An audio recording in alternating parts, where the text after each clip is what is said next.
Sunrise in Palm Springs, and today you're all going to enjoy watching me get punished in this. This is the brand new Bronco Raptor. It'll be the first journalist drive in this in Johnson Valley, where King of the Hammers takes place, the most grueling off-road desert event in North America. This vehicle was built specifically for some of those events, for high-speed desert racing, the first desert racing-inspired SUV in America.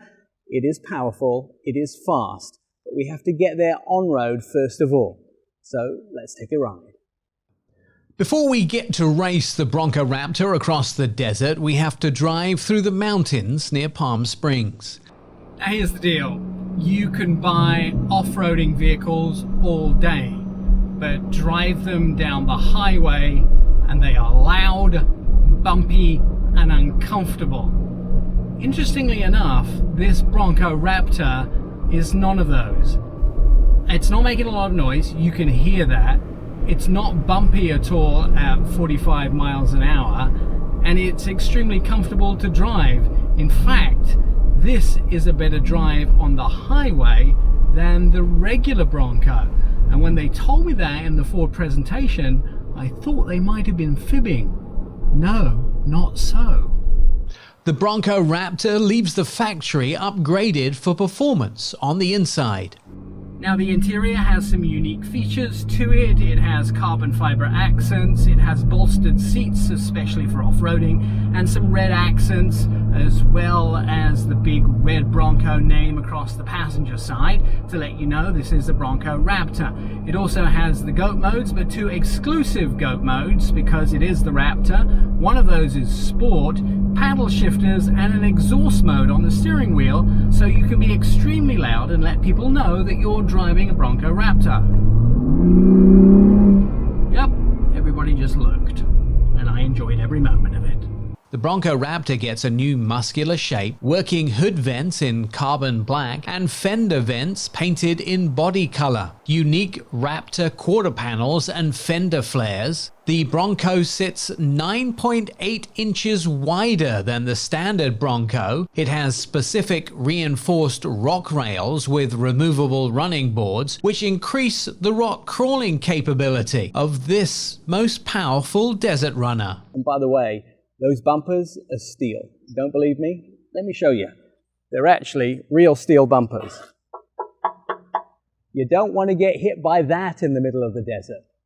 Let's see if the Ford Performance Center's 418 horsepower, 37-inch all-terrain tires, and extra ground clearance are enough for this 115-degree California treacherous desert.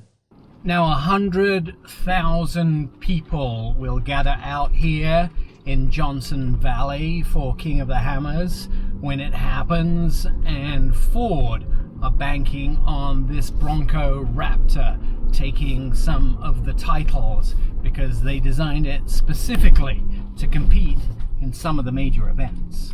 It's hammer time. All right, this is the King of Hammers course, and we're going to do it in the Bronco Raptor. So let's have some fun. This is what they do for the competition for the King of Hammers. And hopefully I won't need to see a chiropractor afterwards. But this is going to be fun. So there is a lot of technical stuff here, and a lot of very difficult turns. And here we've got some very difficult bumps and turns, and we made it. Wow, we actually made the 180-degree turn. As you can see, it's tough conditions out here.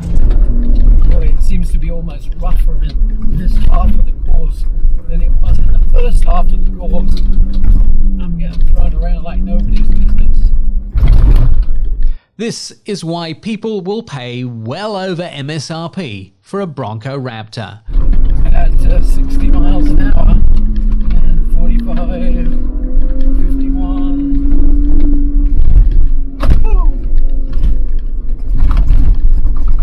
It's pretty straightforward.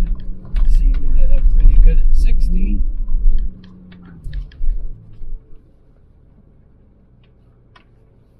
that's it. I think we're done. It's a tough life. Everyone thinks my job is about wine tasting and racetracks in places like Munich and Paris and Tokyo. What they don't think is that this job is about testing vehicles for 18 hours a day in horrendous conditions like 115 degrees out here in Johnson Valley, and having to see the chiropractor the day after I've been rock crawling here in the desert. And they definitely don't think about this being your bathroom. I'm Nick Miles.